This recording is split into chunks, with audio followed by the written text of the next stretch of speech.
The city of the future. A little background on me. I'm from a town in South Florida. I grew up in the 70s and 80s. The town is called Deerfield Beach, and it's near Miami. It's home of palm trees and of sunny beaches, and also home of Disney World. I've probably been to Disney World around 20 times as a kid. But you'd be surprised that Disney World, or Magic Kingdom that you see here, is actually not my favorite theme park. My favorite theme park is Epcot. And Epcot is dedicated to the celebration of human achievement, dedicated to technology and also international cultures. Epcot is divided into two areas. One is called World Showcase, which you can see at the top of the screen, and the other one is called Future World. My favorite ride growing up as a child was the Land. And the Land was essentially a water taxi that went through a greenhouse. And it also went through a hydroponic garden. And the ride was called Listen to the Land. Growing up, I also was a lover of sci-fi. Every day after school, I would watch Star Trek with my mom. And I actually think that visiting Epcot as a kid and watching Star Trek gave me my interest in the future, the city of the future, and in thinking about the environment and thinking about cities and our future. Fast forward, it's the 1990s, and I'm attending Cornell University. I'm actually studying agricultural engineering. Somehow that ride as a kid, looking at the hydroponic garden, made me want to feed the world. That was what I wanted to do when I grew up. And my freshman year, I had a chance to take one course, freshman writing seminar, and I had 100 choices to take. And so I picked a course called Utopias and Dystopias. Utopia is an imagined state or place in which everything is perfect. A dystopia is an imagined state or place in which everything is unpleasant or bad, usually seen as a totalitarian regime or an environmentally degraded one. So essentially, you get the city that you want, or you get the city that you end up with. So I would like everybody to close their eyes. Everybody has to close their eyes. And I would like you to visualize the city of the future. You can open your eyes now. So I would put a bet on it that your city in your head probably looks something like this. Tall buildings, skyscrapers, steel, glass, or maybe it looks something like this. Concrete from one of your favorite sci-fi movies. Or perhaps, since it's 2016, it had a lot of technology in it. A lot of video screens, LEDs, automated cars. And the funny thing is actually the form of the future of the city is probably not dependent on all those factors that you said, that you thought in your mind, but actually on these: population constraints, environmental issues, climate change, scarcity of food and resources, and political instability. Those are probably the factors that are gonna determine this, the future of the city. So where did we all get this idea that the future city was gonna look like one of those pictures? In order to understand that, we need to look at our past. And so in the ancient days, people built buildings from what was ever around them, depending on their environment. So you might have clay, sand, rock, stone, thatch, wood, sort of dependent on where you lived. And thinking about the future, being steel and concrete, is sort of what we think of the future. So you'd be surprised to know that the oldest buildings in the world are actually made from wood.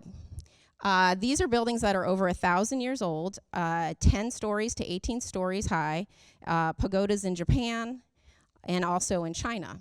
And you have to understand that these buildings have gone through seismic issues, they've gone through earthquakes, they've gone through moisture conditions, and they're still standing. Closer to where I live now, which is Portland, Oregon, there's a building that's 100 years old. And you can see on the image on the left, an old growth tree, which is probably where all of these buildings came from. And unfortunately, that's a resource that's not really available right now. And closer to home, we have the tallest wood structure standing here in Gliwice at the radio tower. So we've been doing this for a while. But then in 1885, the first skyscraper, I say skyscraper, was built, called the Home Insurance Building in Chicago, and it stood at 10 stories high. And really, this building was made possible by new technologies, such as iron framing, steel framing, the invention of the elevator, and the curtain wall. And you would think that these technologies are what caused the first skyscraper to be built. But actually, these were not the reason why that was built. The real reason was fire resistance. Because earlier, in 1871, there was a great fire in Chicago. And this fire essentially took out 3.5 miles of the city of Chicago. The city of Chicago was filled with wooden buildings and wooden sidewalks, and around $200 million worth of damage was caused during this fire. And that was the reason that those technology advancements were made. And you also had fires in New York earlier, and three fires in San Francisco. The first two were fires, the third was a fire caused by an earthquake. And so essentially this led to, in the United States, a whole series of building regulations that made building buildings out of wood more restrictive, and essentially made it so that you can't build buildings more than 6 stories out of wood in the United States. And so the rest is history. Skyscrapers dot the American downtown skyline, and they're made out of steel and they're made out of concrete. But this went further. This is in Singapore. Most of the major cities in the world look something like this. But while all this industry was booming and development was happening, there was also something else happening, which was basically our environment. It was degrading, it was changing. So we'll look at a few graphs. This one I found quite horrifying, more going toward our dystopian future. But you can see on the red line, there's a line about the historic levels of atmospheric carbon in our environment. And this is for the last 400,000 years. And you can see with this black dot, this is 1950. And you can see with this other black dot, this is right now. And this came from NASA's data. And so you can see there's been a change in the last years that hasn't been in our history and is not part of our cycles. Also, you have global temperatures, obviously, are on the rise. You have sea levels on the rise, and then the ice in the Arctic is at a low. And so you wonder, how do buildings contribute to this? And basically, the making of buildings and also the operating of buildings, which are seen in yellow, account for, at least in the United States, the major energy usages across all sectors, more than industry, which is in dark blue, and more than transportation. And then, how do we affect the carbon by making and operating buildings? Well, you see on the other graph, it's almost equal to both industry and transportation. So buildings are contributing a lot. And unfortunately, these statistics make us think rather, when we think of the future, as our dystopian future, as you can see from this movie slide. So I want to take a moment and go to a parallel universe, completely different. I want to talk about the farm-to-table movement. And so, similar to the building industry, in ancient days, people got their food from the land. And, it went straight from the farms right to your table. And as populations began to increase and there were famine and food scarcity, essentially man had to kind of catch up. And in the 18th and 19th century, there was mass production. Agricultural production, major machinery advancements, the use of synthetic pesticides, and more recently, genetically modified organisms. And this has led to a series of environmental issues such as soil erosion, nutrient loss, deforestation, and water pollution, and also to health issues such as chronic illness and obesity. And so there was a movement in the early 2000s on the west coast of the United States called the farm-to-table movement. And this movement was basically the idea that you could take food from local farms and that those should kind of go to your tables, to your grocery stores, to your restaurants without very much processing. And this movement really embraced sustainable practices such as organic farming, free-range husbandry, and also fair trade practices. And so this wasn't something new. This was really going to the past and thinking about how do we listen to the land. And so you're probably thinking, what does this have to do with the city of the future? Well, I'm a real estate developer in Portland, Oregon. I've been practicing for the last 10 years. This is an example of a building that I did. It's student housing, off-campus student housing near the University of Oregon. This is another building near the University of Oregon. It's 6 stories tall. And this is a building near Oregon State University. And you can't see, but you might wonder, what do all these buildings have in common? And what they have in common is that they're all made from wood. And so the interior of all of those buildings, the structure of the building is made from wood. On this particular building, the 2nd, 3rd, and 4th floor, the exterior of the building is also made from wood. But unfortunately, this type of wood, which is called stick frame, making it with stick frame, is not fire resistant. So we can't go farther in height than probably 5 or 6 stories. And this is another building for Pacific Northwest College of Art. And even though the outside is metal and brick, it is also made from wood. And you can see on the interior, we've reclaimed some wood from an existing building that was there earlier and used wood as an accent for some of the spaces. And we have also smaller scale projects where there's an existing building made out of wood, which you can see the darker ceiling on the building, and then an introduction of wood from sustainably harvested farms, which is the lighter wood. And so really the use of wood, interior and exterior. This is one of my most recent projects called Treehouse, which has an interior really using wood in all different applications, be it on the entry of the building, to the floors of the lobby, and then you can also see it's a 7-story building. And this building is probably the tallest building in the United States that you can build out of wood. The first 2 floors of the building are made out of concrete. The next 5 parts of the building are made out of wood. And this is as good as it gets when it comes to wood.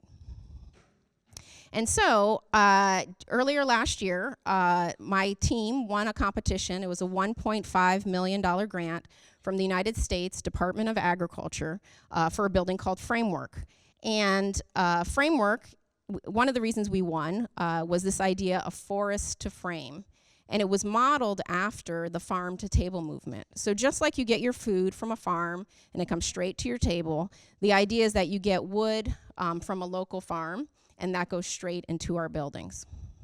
And it really captured this idea of this virtuous cycle, the idea that wood harvested from forests would go to the lumber mill, become an engineered wood product, go into the future tall buildings that fueled our sustainable cities. The building's 12 stories high, or will be 12 stories high, and it really is the idea of showcasing wood by allowing this glass center that goes down the building to show off that the building is made out of wood. And you can see in the lobby, the core of the building, the beams, the columns, the ceilings are all made out of wood. And really, why couldn't we do this before? It's really based on a new technology called cross-laminated timber. And a lot of people like to call cross-laminated timber plywood on steroids. And this technology was invented in Austria and Switzerland in 1990. And what it allows is basically tall buildings. The CLT is very strong. It spans large distances. But most important, in the case of the United States especially, it's fire resistant. And it creates lighter buildings that are faster to construct. And it also uses less resources and energy to get done.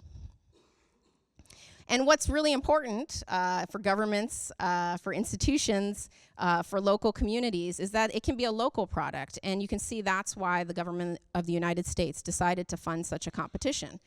And it can also be an economic driver for rural communities that have lost jobs, that maybe manufacturing jobs that have gone away, can now have a new source of income. And it's not just cross-laminated timber that I showed you. There's a lot of other wood products that are out there that can do the same job. And really what these new technologies allow is a building like Framework, being at 130 feet tall, it's just trying to rival the size of a tree, the tree that it would come from. But most important to this discussion of utopian and dystopian futures is the idea that you can take wood from a forest that normally the tree would die and release the carbon into the atmosphere.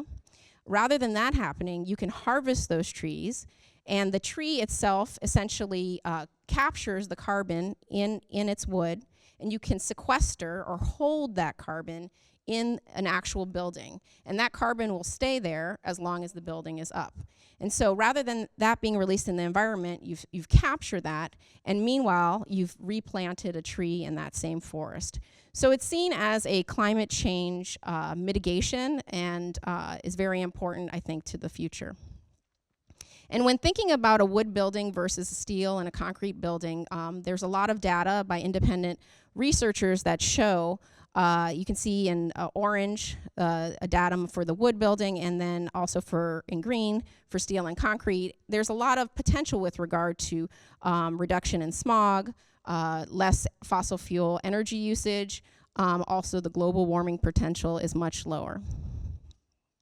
And these buildings have been popping up everywhere, mostly in Europe for the last 10 years, just in Canada for the last 5 years. And actually, the tallest wood building is going to be 18 stories high, and it's under construction right now in Vancouver, British Columbia, in Canada. And so, just like the fire issues of the past in the 1800s led to a steel and concrete age, many believe that our issues of global warming, our issues of environmental degradation will lead to a timber age. And here are some inspirational images, not necessarily tall buildings, but inspirational images on buildings made out of wood. So this is a church in the United States. This is a museum also in the United States. A museum in Japan. And you have a cultural center in New Caledonia. And really, institutions are probably on the forefront of this new technology and using it in their buildings. And I'll show you a couple pictures of different institutions, this one being in Canada and also in the UK. And really what's going to make this industry take off is when real estate developers, such as myself, embrace this technology. This is an office building in Switzerland. And, you know, the sky's the limit. There's a lot of competitions going on right now. A lot of architects are engaged in this idea. And so these are a series of images of a utopian futuristic view of what the city of the future may look like.